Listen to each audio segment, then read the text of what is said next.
use of artificial intelligence in ECMO. My name is Katie Doan. I'm a pediatric intensivist and PICU ECMO lead here at Texas Children's Hospital in Houston, Texas. Thank you to Arun, Saini, and Elise Zivic for helping me plan this session. And as I just mentioned, we do record our webinars. So it's going to be recorded today and they are available on our YouTube page. You can scan this QR code to have access to the YouTube page and view previous webinars. We are excited to be able to offer CME credit today for your attendance. So if you text this code to this number, you should be able to get your CME credit. If you have any issues, let us know, and we're happy to help with that. And I will share this information again at the end. And maybe Elise can share it intermittently in the chat as well, so that everyone has a chance to claim credit. Okay, so I'm very excited to introduce our panelists.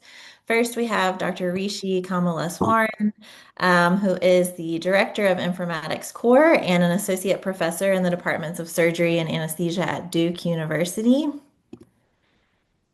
Wonderful. And then we have Dr. Neel Shah, who is an Assistant Professor and a Pediatric Intensivist in the Department of Pediatrics at WashU in St. Louis. And we have Dr. Lakshmi Raman, who is the ECMO Medical Director and a Professor of Pediatric Critical Care at UT Southwestern Medical Center in Dallas. So welcome, everyone. Thank you so much for joining us today. So I wanted to start out pretty basic. What is AI? This is a term that is thrown around a lot, and sometimes it can be hard to really even know what the term is referencing. So I have a few definitions here from one of Dr. Shah's review papers that we will talk more about throughout the session. But they define artificial intelligence as the domain of tasks that historically required human input, and machine learning as the subset of AI where learning from data exists without explicit programming. But I also wanted to give our panelists a chance to tell us how they describe AI. As you all are researchers studying AI, I'm sure you're asked frequently to describe this to lay people who may not be as familiar as you. So maybe we can start with Dr. Kamaleswaran, if you could tell us how you usually explain what is AI to people. Thank you, and thanks for the invitation. It's great to be here. So broadly, artificial intelligence has a long storied history dating back to the 1930s and 40s, post World War One, with the development of radars and different systems to try to automate procedures that humans were performing before. One of them is tracking missiles, tracking aircrafts, and so on. And since then, we have slowly but steadily expanded on that technology base to currently where we have systems like ChatGPT, which is, an interface that you can now converse with in human language rather than in programming language or in numerical models. And that's the current state. We're moving towards a future where what we call pervasive intelligence, where things become interactive all around us and are part of our day-to-day, from our clocks on the wall to our doorknobs to our cars. And intelligence gets infused into all of these to enhance our day-to-day lives. Excellent, thank you. Dr. Shah or Dr. Raman, do you have anything to add to that? No, I thought that was a great definition from Rishi. I typically just think about it as really just computational algorithms that now we've started, as Rishi points out, have gone from really much more math heavy to now being able to interact with them really quite readily. And like over the last year or two now, kind of in all of our lives all the time, if you want it or not. That's right, for sure. Dr. Raman? I'm going to talk like as a very country physician who at the bedside who doesn't know much about all of these languages. I would think of it as something where you cannot use traditional statistical programming as a researcher. Something there where we have a lot of data, especially in an ECMO patient, where you can think about it as to how it thinks beyond our traditional statistical modeling of the interaction of the different factors and say, yes, you can predict this or not. And that's all is my level of understanding. Perfect. That's perfect for people like me too. Disclaimer, this is certainly not my area of expertise, so we're very happy to have all of you here today. This is a review article that Dr. Shah authored a few years ago about the use of machine learning and artificial intelligence within pediatric critical care. So I was wondering if you could start us off, Dr. Shah, by explaining some of the examples of machine learning that you described in this diagram. Sure, I'm happy to. It is an unusual feeling to write a review paper and then feel like 3 years later, and I was like, oh man, this is already so out of date. But generally, I think even then and now, the kind of general terms are still pretty similar. So when you think of what we think of like supervised machine learning, it's a Ellen combination waved of, at the child to let him know that he wasn't the bad guy. It had no effect. so supervised machine learning is essentially a way for the algorithm to sort of learn by example. So you could think of it as if you had, a certain set of patients that you knew had a specific outcome. Where in an ECMO conference, you could think these patients either had mortality or they had a bad neurological outcome. And you give it the data of the predictor variables you care about, and the data itself is already labeled. And then you give it a new set of data where it doesn't know the outcome. It works on two different kind of ways. You could either do it for classification, where this is really a binary outcome. Did they live or did they die? And then they had neurological injury or they didn't.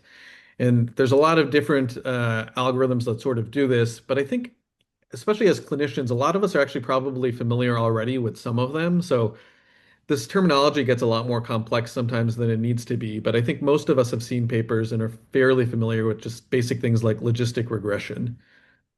Comparatively, if you have like a regression task, you're actually asking it to make much more of a prediction. So this is more like a linear regression, or in machine learning terms, like a random forest generator, where instead of a binary outcome, you're trying to predict on an actual continuous scale.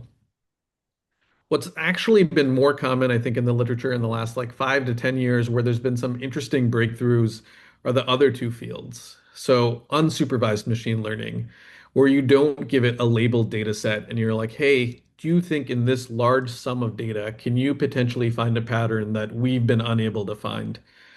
And the ones that, most common are probably k-means clustering and latent class analysis. And I think in the critical care literature, you've actually seen a lot of work in the last probably five making sure years, that especially, we where there's been are a up lot to. of work in both of these. And one of the favorite examples I typically think of is that you can go back and look at ARDS or septic shock literature, and we've done RCTs on this where we're trying to find specific patterns and we're trying to be like, hey, with this intervention, is there a change in outcome? And the vast majority of them in the last decade have not given substantially positive results. But there's been work using latent class analysis showing that there may be a story underneath here that we're not understanding immediately with all of this data. So for ARDS, there may be a group of patients that are hypoinflamed or have inflammation, but not as drastic inflammation as the other group that has a hyperinflammatory phenotype. And what you see is that one, right off the bat, they have different predictor variables and they have different mortality. But the adult data has actually shown they respond differently to different things. They have a differential response to steroids. They have a differential response to fluid overload. They have a differential response to PEEP. And there's been a lot of work, especially in the last 5 years, both in the adult and pediatric data, showing that you know, the way forward with a lot of these RCTs and now intervention trials is probably going to be based off this and us understanding what the underlying phenotypes are and actually targeting the intervention to a more precise group. So sort of a precision medicine approach. And then now what you've seen, especially as compute has gotten a lot cheaper, is neural networks. And this is much more complicated, and it's essentially an interconnected group of nodes. So there's a whole series of different predictions, and the machine is making each prediction have slightly different weights. This variable is a little bit more important, this variable is a little bit less important, and then how do these actual weights and nodes feed back on each other after they learn if they made a prediction right or wrong? And historically, this has been more of a black box, but there's been a lot of work in the last couple of years to make this much more explainable to lay people and clinicians at the bedside. Thank you. That was very thorough and excellent. Anything else, Dr. Kamaleswaran or Dr. Raman, that you want to add before we kind of move into some published literature? I think that was great. And I also just wanted to echo just how rapidly these things are evolving as we go and getting refined and we're starting to see what works and what does not. So it's a great time to be in this space as every day seems new things emerging. Thank you. And after these models are utilized and created, it seems like there are many different ways that you could look at their performance. So I have this table again from Dr. Shah's review paper from 2023, and I was wondering if you could highlight a few of the most common ways that we should be evaluating these models, what we should be looking for when we're reading these papers to understand whether this is a worthwhile model or not. Yeah, I think this has actually been a lot more interesting reviewing papers for clinical journals and seeing machine learning models kind of filter out from some of the more technical journals now into clinical journals. And I think you could see even the progression of how people understand these metrics has changed in the last couple of years. I think, there's a lot of metrics I think everyone here is probably familiar with. Most people I think have a conceptual understanding of what accuracy is, how sensitivity works, how specificity works, what a PPV is, that's sometimes called precision in some of these models, and then a reasonable understanding about how like an area under the receiver operator curve works. I think the one important thing that I would probably highlight here the most from this table is that what initially was happening was that we were seeing a lot of models that were published that had a very high accuracy or a very high area under the receiver operator curve. And then we would roll out the models and they would do relatively horrifically actually at the bedside, or clinicians would turn them off and not actually pay attention to them. And one of the main reasons that happens is it's really easy, depending on what your data set looks like, to actually end up getting a very high accuracy. So one example I give, if you built a model on, the pediatric ICU at St. Louis Children's at WashU, and you said, I want you to make a model that says, is this patient going to go on ECMO or not? If the model had no coding whatsoever and just said no for every single patient, 99% of the time, it's going to be right. And that doesn't actually contribute anything to any of the clinicians at the bedside, but you may be able to get a reasonably good accuracy. So one of the things that you've seen more commonly now in things like the Phoenix sepsis score and papers that have come out in the last couple of years is if the class is imbalanced. So if it's not like a 50-50 prediction or a 60-40 prediction and you have 95% and 5% and you're trying to predict, is you'll see area under the precision recall curve. And I would just encourage people to start thinking when they start reviewing or seeing these papers is like, is this class something that's closely balanced, or are these the metrics I should be caring about? Because what we've seen is, especially 4 or 5 years ago, you could get some of these accuracy numbers up fairly easily without actually making a model that works at the bedside at all. Interesting. Yeah, that makes sense. Would either of our other panelists like to elaborate before we move on? Dr. I mean, Raman? I think as Neil pointed out, but one of the important things that when you are also reviewing papers is how much of the domain expert input was there as well, or did people just give the data to somebody and ask them to come up with a prediction model? And both, I mean, Neil and I have worked through several iterations of this, and we have had some very big nightmares about this as well, because you just because the person who is working on the model has no knowledge about what you at the bedside as a clinician are thinking. And so I think that's just so important to understand. And that's not very well many times articulated in papers. And that is where I think it gets a little bit tricky as well. And I would just add to that. I think there's, these all of these metrics are trying to characterize how a model performed at one time, right? So it's a cross-sectional view of performance. But in many cases, whether it be predicting deterioration or predicting, readiness for weaning, or, it's not something that occurs only at one time. It's something that's assessed continuously over time. And so there could be cases where it could be a flip of a coin. Some models could be saying yes at the first time you run it. The next time you run it, it could be saying no, as different data comes through. So I think there's also that temporal aspect of it. There's some work that have tried to utilize something called a utility score, which is actually looking at how a model performs over time rather than just looking at one point in time. So this is another thing to really think about, is what is the question that I am trying to answer? And then is that question something that is done and, once and done, and then, or is it something that's continuously assessed? And if it's continuously assessed, how are we looking at the performance over the entire time period rather than just at one time? Thank you. Some important factors for us to look out for. So I'm going to sort of fly through some examples of published literature that utilized AI or machine learning, just to give some examples of what work has been done.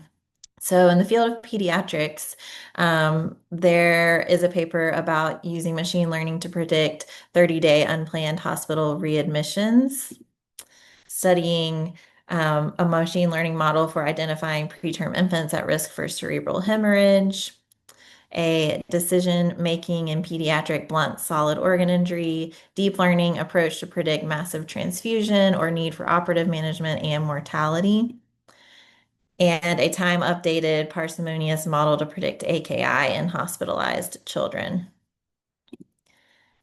And when we look at pediatric critical care, there are several papers utilizing machine learning approaches to look at predict outcomes in brain injury, traumatic brain injury patients. So the first one is modeling outcomes after pediatric brain injury with admission laboratory values, a machine learning approach. Pediatric severe traumatic brain injury mortality prediction determined with machine learning, and application of machine learning to predict the outcome of pediatric traumatic brain injury. And these are just a few examples. There are many more. Machine learning has also been utilized for prediction of AKI in pediatric critical care. And then several examples studying sepsis. So this paper was machine learning approach to predicting absence of serious bacterial infection at PICU admission. And this paper was really geared at decreasing exposure to antibiotics. Predictive analytics in the pediatric intensive care unit for early identification of sepsis, development and validation of a predictive model of the risk of pediatric septic shock, and prediction of impending septic shock in children with sepsis. And I wanted to spend a little bit more time on Dr. Kamaleswaran's paper, also relating to sepsis, entitled Prognostic Accuracy of Machine Learning Models for In-Hospital Mortality Among Children with Phoenix Sepsis Admitted to the PICU. So this was a retrospective cohort analysis of over 63,000 patients with suspected or confirmed infection in 2 PICUs.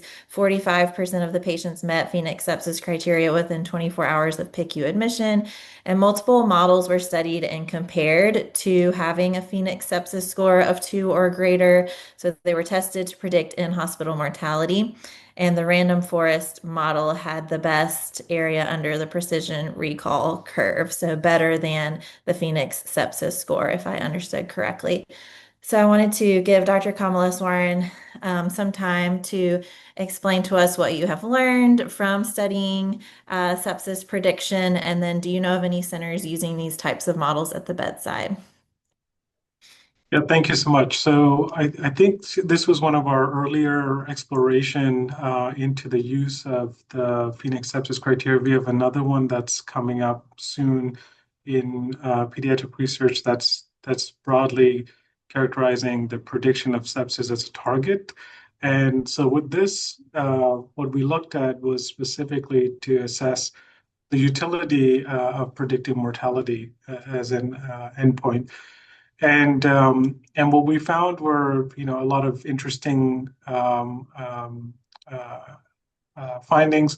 Specifically, I think the Phoenix sepsis criteria uh, did have utility in characterizing mortality, but then also when you characterize features that are coming from the electronic medical record, you could actually gain utility. You can gain additional factors that the Phoenix criteria does not cover by itself, which is again not necessarily meant to serve as a predictive model, but rather as a screening tool. And as we looked further at different segments of data, especially relating to how we engineered features, how we characterized the temporal windows that we were interested in, there's a lot of insights to learn from the modeling aspect. So I think the critical um, information, especially for very complex models that are maybe a little data heavy, they struggled in that period of the first 24 hours because the data availability was somewhat reduced. There were fewer labs, there were fewer vitals. And so typical models that are used to seeing multiple observations over a certain period of time, they did not perform as robustly as a simpler model, which was the random forest model, did when it was exposed to this case where there were a smaller number of values, but each of those values had significant utility in a decision tree approach. So if heart rate is above a certain X value or below a certain X value, then that introduced information. So the take home for some of the modeling learning lessons that were learned from this case is that we think the first 24 hours is important and it's a critical period, but there is often very sparse information that's available in that time window as compared to other approaches which may be looking at several days and aggregating labs and changes in labs and changes in vitals over those multi day windows. So it's just again a reflection of the choice of the modeling approach and then the data that you're using to answer the questions that you sought out to. Thank you very much. I'm going to move into some examples of ways that AI has been utilized in ECMO. So this is a study that Dr. Shah participated in as well. It's the multimodal prediction of extracorporeal support, a resource-intensive therapy utilizing a large national database. So they leveraged the multimodal data from the National COVID Cohort Collaborative to develop Preempt ECMO, which is prediction, early monitoring, proactive triage for ECMO. They used static and time series variables in over 100,000 patients, 1,298 of which required ECMO, which is 1.28%. And they developed a hierarchical model for continuous ECMO use prediction, highlighting one of Dr. Kamaleswaran's points that continuous prediction is probably most helpful, up to 96 hours in advance to use as an early alert tool to guide patient triage and ECMO resource allocation. I can imagine that this would be especially useful if you needed to transfer a patient to an ECMO center from a center that doesn't have ECMO. So I wanted to allow Dr. Shah to elaborate on this study and again, let us know if anyone is actually using this in clinical practice currently. No, thank you. We definitely did spend days trying to find a name for this. But It's pretty good. I like yeah, it. it took a, you know what? Actually, I think now I probably would have asked ChatGPT and I probably would have got this name a lot quicker. But yeah, so we utilized the N3C database. So this was a database of over 100,000 patients. And actually, it started with a prior paper where we looked at our local adult hospital database, which was about 14 hospitals trying to come up with a similar question and thinking about it slightly differently and trying to find a use for machine learning, not potentially to predict what's going to happen once this patient goes on ECMO, kind of knowing that the clinical decision to place someone on ECMO is very center dependent and very clinician dependent, as well as very patient dependent. So this was us trying to be like in a high resource setting during the COVID pandemic when you have to deploy a technology that's going to require, surgeons, intensivists, typically one-to-one nursing, is there a way to potentially see who would benefit from one, knowing what your staffing is going to need to be, and then two, as Katie, as you mentioned, kind of figuring out should we think about transporting these patients that may be at higher risk in this kind of Goldilocks zone before they're too unstable for us to transport, and also not picking up all of them, understanding the resource limitations. So we came up with essentially a hierarchical multimodal. So we took a lot of different data, both time series data and static variables like demographics, and built a neural network model that was essentially seeing how we could predict this. And then we looked at how those predictions compared to simple machine learning models or more basic models, and we looked at them in this kind of time frame. And we said, hey, 96 hours before, that would be a great time to be able to know to do this. And then, 48 hours, 24 hours, 12 hours, et cetera, on different time intervals, knowing that the model was going to be the most predictive, 6, 3, 1 hour before they go on ECMO. But is there enough data to sort of look at this trajectory and know that this patient may be heading this way?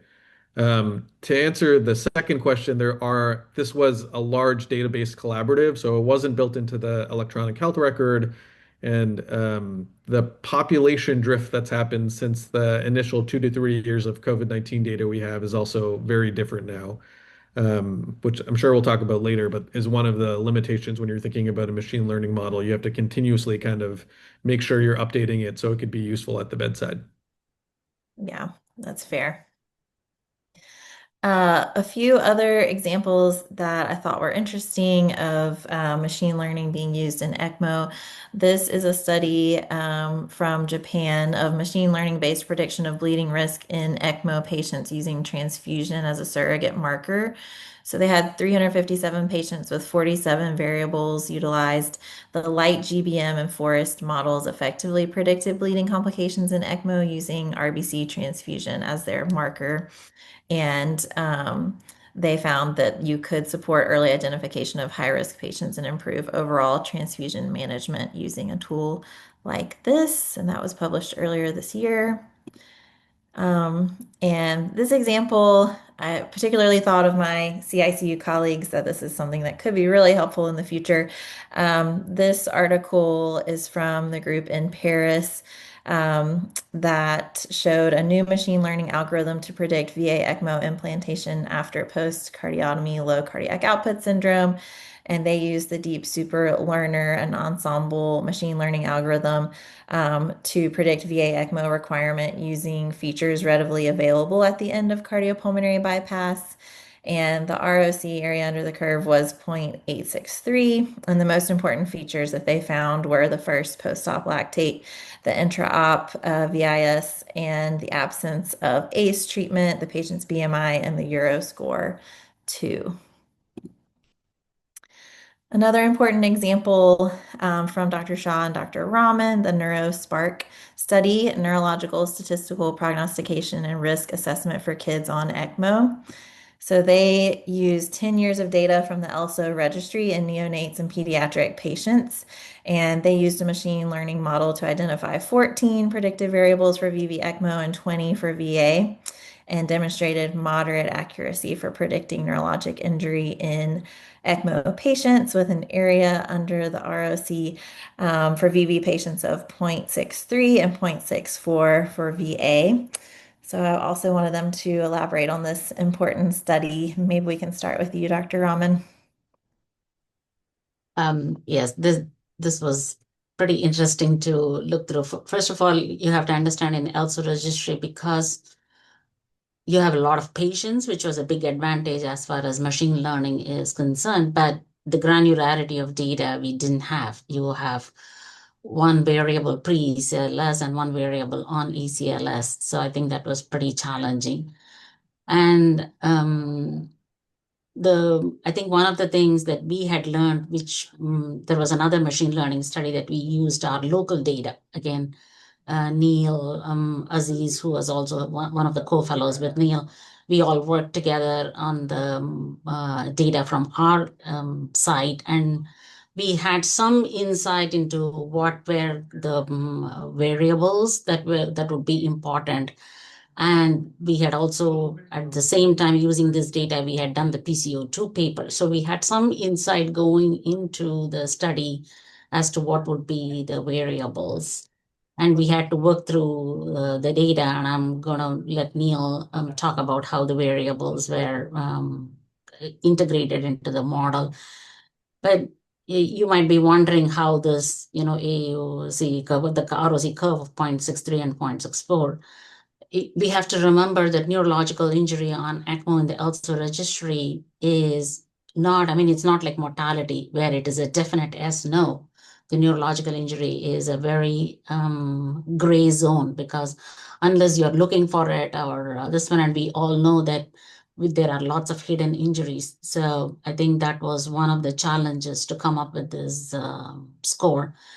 And we are trying to see if we can take this model and use it into individual sites and see how good it is at prediction. That work is currently ongoing. Neel, do you want to talk about how we worked on the variables? Yeah.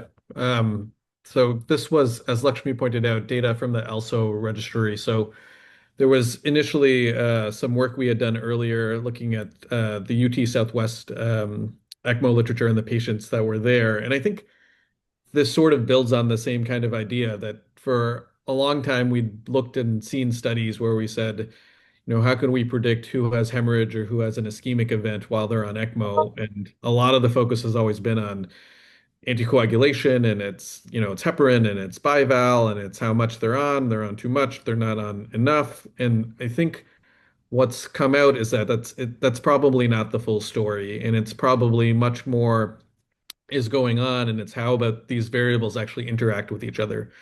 This heparin dose or this bival dose or this level of anticoagulation is likely very safe for a patient, but if it happens to a patient that also happens to be hypertensive, the risk may be exponential, and this may not all kind of react in kind of this linear way. So we had that data kind of going into this when we looked at the ELSO database. As Lakshmi said, the ELSO database is it's very wide, so you get quite a lot of patients, even for any sort of indication you're looking at. But it's what we consider to be somewhat shallow in that there's not a lot of predictor variables. And as she pointed out, neurologic injury is going to be wide-ranging in how it's diagnosed at essentially different institutions. And again, this is an international database, so even in different countries. So we ended up with essentially coming up with what's been seen in other papers as well as using a surrogate outcome of saying, hey, was there any ischemic event? Was there any hemorrhagic event? Did this patient have brain death? Did this patient have seizures? And then we looked at the variables we started with, and then as Lakshmi pointed out, in this we actually went through with clinician expertise to try and eliminate variables that we thought were likely to be collinear, so two variables that would rely on each other. So CO2 before ECMO, needing bicarb before ECMO had a lot of collinearity in picking the most clinically important variables. And then coming up with essentially a prediction model for both VV ECMO and then VA ECMO separately, just because we noticed that there was a dramatic difference in one, the rate of neurologic injury, and then coming up with a scoring system that could identify essentially low risk and high risk patients separately. So that's essentially how this work kind of came up to be. And you could see, especially with a database that's a little less granular, the AUROC is lower for both VV and VA ECMO compared to the other more granular papers you presented earlier. Thank you. And I think we have a question in the chat, Elise, if you're able to read it. Yes, the question is just, are you using the ECMO prediction model? I'm not sure if I think that's this was a directed. question before for Neil for I think the prediction model for who goes on ECMO. I think that question, yes. Yeah, I can answer for both of them. The answer is no. Neither of them are in real-time use. The COVID paper that was presented earlier, the rates of COVID have gone down dramatically, and the severity of illness, at least in our population, has changed. So the same predictors are likely not going to be as accurate as they were, especially early on in the middle of the pandemic. For a paper like this, I think it could be useful, but it's also somewhat exploratory to think about what are the variables we maybe should be looking at when we have much more granular data, and what are the things we think about that may end up playing a role that in those interactions that we may not know when we start doing larger multi-trial studies. Thank you. And then I'm excited for Dr. Raman to answer all of these questions about her ongoing Pelican study that is an NIH-funded study. And maybe you can tell us kind of how the NeuroSpark study led to this, what led to this, and then how did you decide to pursue this project? What resources have you needed to design this study, and how's it going? Okay, that's a very loaded question, how it is going. So as I told you, I'm a very bedside country clinician, I feel like. I mean, I'm always, when you put a patient on ECMO, I'm very passionate about neurological injury. I felt like it was always a ticking time bomb. You thought you had it all and you did all the right things, and then suddenly the patient is not moving, or this one, and then you find that there's a big injury. So that is what really started this quest for me. And then initial focus was a lot on neuro monitoring, but then it was clear that maybe that's not all of the answer. And then one of the people that I look up to as a mentor, who's a cerebral vascular physiologist in our institution, he said, Lakshmi, maybe you should use machine learning. And that's when I first heard the term. And then, so we said, okay. And then we pursued. Luckily for me, I had people like Neel Shah and Aziz Farhad, who was another fellow. They did a lot of the groundwork. So we answered the initial question with the 175 patients that we had in our own local institution. And it seemed like there was some signal there. As we pointed out, we always blame anticoagulation, which I feel like is the stepchild that's often blamed for neurological injury, and that's not really it. And so that was a first step. And then this next step was using the ELSO registry. Both of this led to saying that, yes, we could potentially maybe submit a grant, but you definitely need an AI expert, because as I said, I couldn't even do maybe logistic regression to save my life, and I'm not going to be trying to do a machine learning model. So I needed somebody with expertise, and luckily for me, in UT Dallas, there is a very good computer scientist who is well funded and has worked in healthcare and worked with. In ECMO, one of the challenges we have is we have a lot of data, but we have less number of patients. So can you leverage? And I think that was his expertise. So we submitted, and lucky for me, I was able to get funded. And then starts the real work. So I'm still very worried about the deliverables, but I'm hoping that with the help of all the participating sites, thanks to everybody, including Katie, who is here, and I saw Ryan was on the call. There are quite a few people on this call who are contributing data, and it is immense work. I'll tell you, because we are asking for high frequency data, we are asking for lab data, we are asking for medication data. So there is just a lot of data that comes in, and then working with the data scientists to clean up the data. And then we are already utilizing the preliminary for some preliminary studies. We are using our own center data based on the inclusion and exclusion criteria. So here we are asking the question, can I predict neurological injuries? The first question. And then the second question is, can we, one, then to validate the model. So first you have to build the model, and then you have to validate the model. And then we are also for using a subset of the patients who get imaging on ECMO to say, can we predict who timing of injury and the type of injury? So a lot of ambitious goals, I will say, and stay tuned. I am in the finishing up my second year of the grant, and I still don't have the award notification from NIH for my third year, and so we will see. But and then the question comes up: okay, what if you're able to predict? How is that going to be helpful? I think that's a very good question. And the first thing I would think of is if I'm able to predict, I can intensify the neuromonitoring. And I think over the last decade, we have all understood that not every patient with a stroke or a bleed has to be withdrawn from ECMO, but maybe we can support them better. We can do neuroprotective strategies. We can do surgical interventions on ECMO, including decompressive craniectomy and things like that, and then potentially improve the long-term outcome for these children. Yeah, it's yeah, as I said, it's I'm worried about the deliverables, but hopefully we'll have another webinar in 5 years' time, and we will be able to share some data on that. Yeah. Sounds good. I'll mark my calendar. I'm Yes, excited mark it what down. comes of this. And then I think Dr. Gregorian has a question. What's the question? Do I see it? Sorry, I didn't type it. That's Lakshmi okay. and This is great. Lakshmi and Neil. Yes. Great work. I'm not worried about your deliverable. I know you will be able to get this done, so I'm not worried.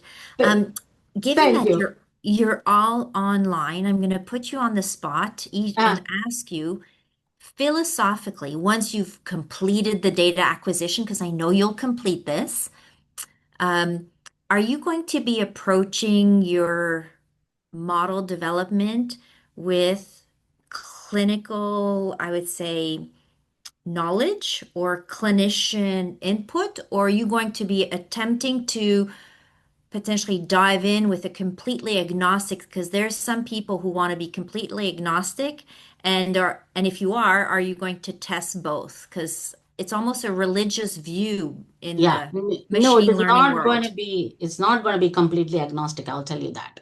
Because one, we first of all, I mean, for that, I think you need something like maybe 10,000 patients or something where you can just throw in and then filter it and then start asking questions. I don't think we have the luxury. So it is not at all going to be an agnostic model.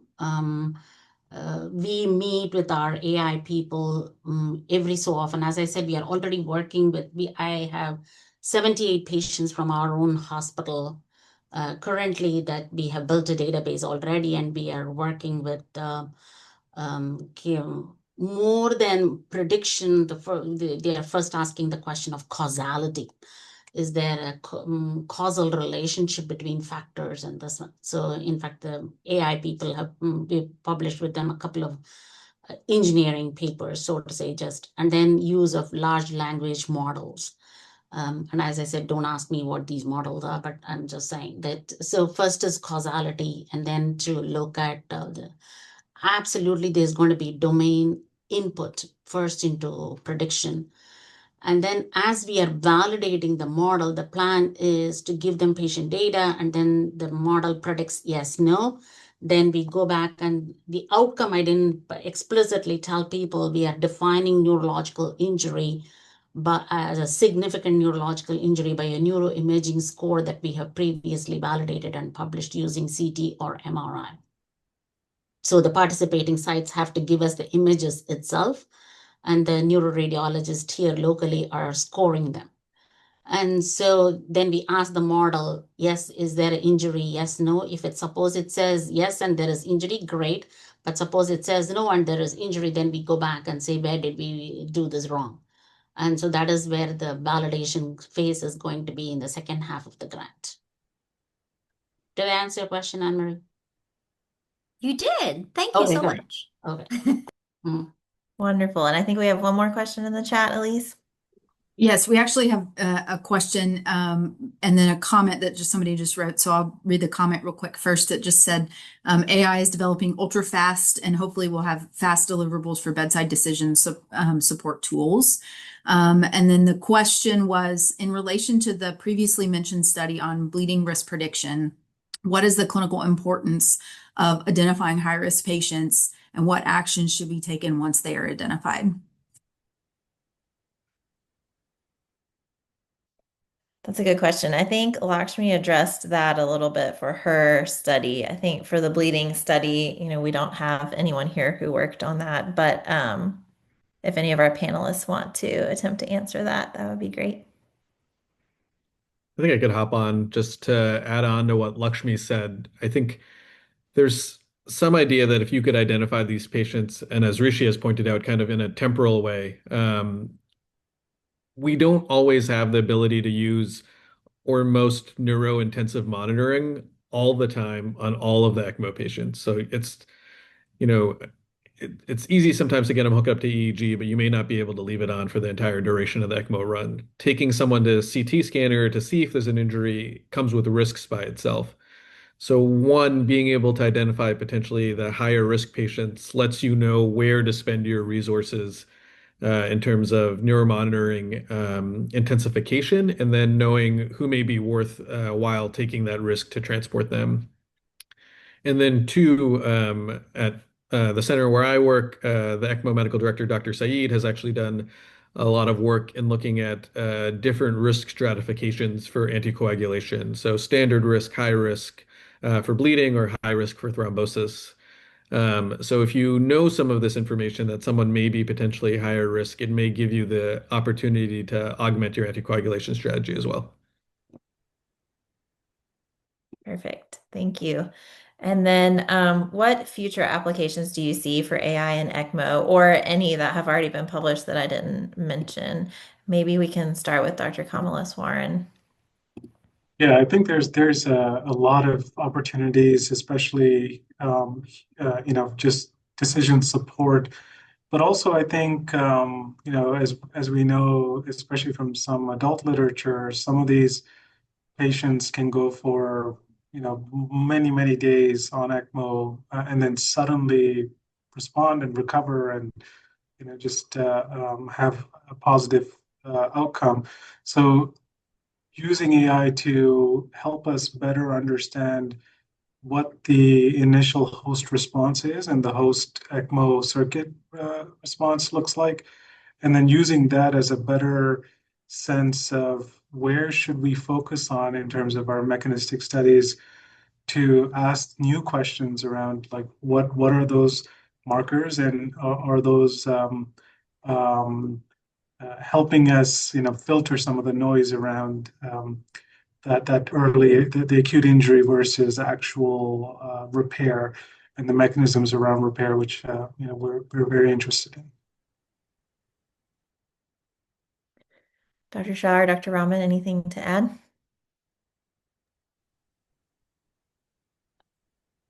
I mean, just based on my experience using this, I think there is a definite role for coming up with things, but there has to be a constant vigilance and interaction with bedside clinicians and cannot be just a tool just used by itself, which I feel may be a wrong thing. I would just echo what both Lakshmi and Rishi have said. I think when I think of the future applications, I think initially back to some of the ARDS and sepsis research looking at are there specific phenotypes. So when we start looking at these mechanistic studies that we want to do, can we actually potentially identify the subgroups ahead of time on the different predictors or different ways that this phenotype or this group would respond? And then the next thing that goes into this is that can we identify with more time series data, are there specific trajectories that these patients kind of end up on? And I think clinically, we all sort of see this at the bedside when you think about it. You have the VV ECMO patient that, turns around in a reasonable time frame and comes off in like 5, 7, 10 days. And then you have some of those patients that are on for much, much longer. So what potentially separates those trajectories? How early can we learn about when those trajectories are differing? And then I think, the back end of this is the most exciting part is eventually having bedside clinician tools that could aid the clinician, obviously not replace the clinician, but aid the clinician in trying to put all of this data together. Thank you. And I think a nice segue from one of Dr. Raman's comments. What do you all feel are the limitations and pitfalls of AI? Maybe I can start. I think Yeah. I mentioned earlier, I think the blind over reliance on these machine generated outputs can be dangerous and should be always. I think the decisions need to be always at the bedside, driven by what information is available at the bedside, uh, guided by, enriched by information from these other sources. But I do think that there's a harm in just putting everything into ChatGPT and not double checking what the output is. Definitely. Yeah, I completely echo that feeling. We have an obligation to our patients at the bedside, and please be thoughtful and mindful of when we are building these prediction models, especially if it is going to promote an intervention, that you should use your bedside knowledge and confirm with other things before you start doing things. Perfect. And here are a few others that I borrowed from Dr. Shah's review paper some of them have already been mentioned, that we have to avoid collinearity with the predicted outcome, and the predictors must be known prior to the outcome. The information needs to be clinically actionable and generalizable. And then thinking about how the model will handle missing data, because if you're trying to use it in real time, there isn't time for pre-processing of data like we do in studies that we get more time for. So I thought these were all great points that he had in his paper. On to a controversial question that Dr. Shah just alluded to. Do you think medical decision-making by bedside clinicians can be replaced by AI? And how can it be aided, like you said, without being replaced? Yeah, I think one obvious bias coming in as a clinician, but I think the answer is no. So it's not going to be replaced by AI, but I think what the underlying question actually is going to be, is it clinician plus AI derived tools better than clinician alone? And I think that's actually the argument that needs to be had. And it's one of those fields that's moving so fast that I feel like if you're not participating or at least getting yourself familiar, it'll feel very similar to when centers transitioned from paper charts to EHR. So you either become part of the transition and understand the tools that are being developed, or you'll feel yourself getting, I think, left behind. I think we're still a little while away from actually seeing these tools deployed at the bedside, and I think, as Lakshmi said, it's very important. One, actual tools that go into you making a prediction and making a decision have clearances that they have to go through with things like the FDA. But two, just being able to holistically see the whole picture as a clinician before you make any types of decisions. I just would echo that, and I would also say that I think the potential danger that we have is in the behavioral and psychological alterations that they do to the bedside practitioner, in terms of, if an alert comes up, even if it's wrong, is that going to change behavior in clinicians who are suddenly exposed to something that they would not have been exposed to previously. So I think there is a lot of things that are waiting to be studied and discussed, and great opportunity for the junior and mid-career folks to just really leverage this time point. Thank you. And I think maybe Arun had a question in the chat. One more question. Yeah, we've gotten a couple of questions. Yeah. There was a question about, are there dynamic AI models for continued risk assessment? So I can target that. I think there are lots of models that do have this continuous output, but then the benchmarks are the struggles because any model can be run in batches, but if you don't have a way to judge performance, accepting that there's multiple answers, that's when things get tricky. If you keep applying AUC, which is again a cross-sectional metric, you will be in trouble when you need to evaluate it repeatedly. Another question I think that you had touched on just briefly is, are there any concerns that the prediction models for ECMO utilization will nudge us to continue in our current practices? Say that again, Elise, sorry. Are there any concerns that the prediction models for ECMO utilization will nudge us to continue in our current practices? For sure, it is going to nudge us in our current practice, but how much are you going to let it nudge is I think is always the question as a bedside clinician for you to ask. It's just like anything else. I mean, you get a lactate level, you get this one, when you get these labs, how much are you reacting at the patient's bedside? And it is going to be, I think, something similar. And that will come with time and experience at the bedside as well. But anything has to be, in my mind, used cautiously and this one. But it is certainly for sure going to nudge us, because as it is, you get all these alerts on this one, and people are summoned to the bedside, sepsis alert and this one. But are you going to react for every alert like that by drawing blood cultures and starting them on broad spectrum antibiotics, or are you going to make an assessment and decide, is this important? And I think that's the same thing for this as well. One more question. I think that's my take, but you should ask the younger folks like Rishi and Neel on the call how much it's going to let them nudge.